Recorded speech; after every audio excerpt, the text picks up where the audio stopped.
Ma sœur. Mon frère, bonjour. Je te connais, tu vas dire.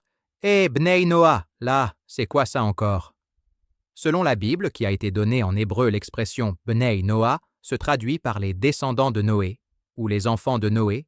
Ils constituent l'ensemble de l'humanité. Pour les Go, on dit Bat Noah, fille de Noah, et pour les Ga, on dit Ben Noah, fils de Noé.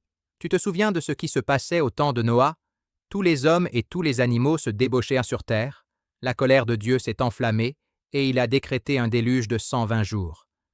C'est là qu'intervient le personnage de Noah qui était le plus juste de sa génération et qui a trouvé grâce aux yeux de Dieu.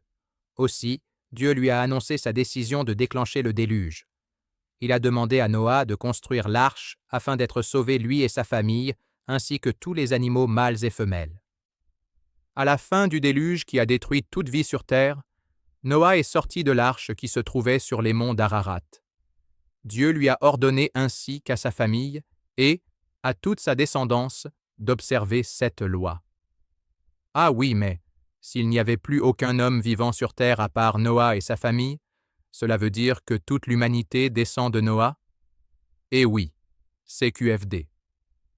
On peut donc affirmer que Dieu a ordonné à toute l'humanité d'observer cette loi. Ces 7 lois, quelles sont-elles? Loi numéro 1, l'interdiction de l'idolâtrie. Loi numéro 2, l'interdiction de blasphémer. Loi numéro 3, l'interdiction de tuer. Loi numéro 4, l'interdiction des unions interdites. Loi numéro 5, l'interdiction du vol. Loi numéro 8, l'interdiction de manger d'un animal dont un membre aurait été arraché alors qu'il était encore vivant.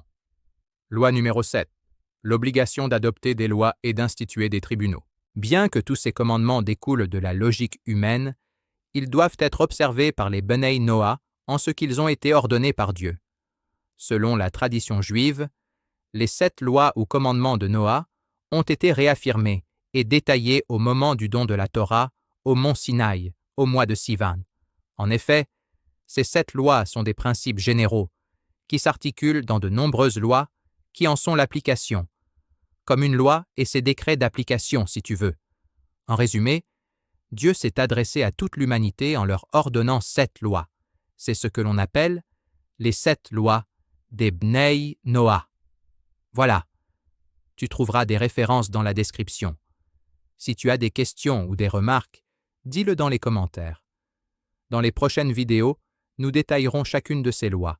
Alors abonne-toi à la chaîne Bnei Noah Afrique pour ne rater aucune vidéo, ma sœur.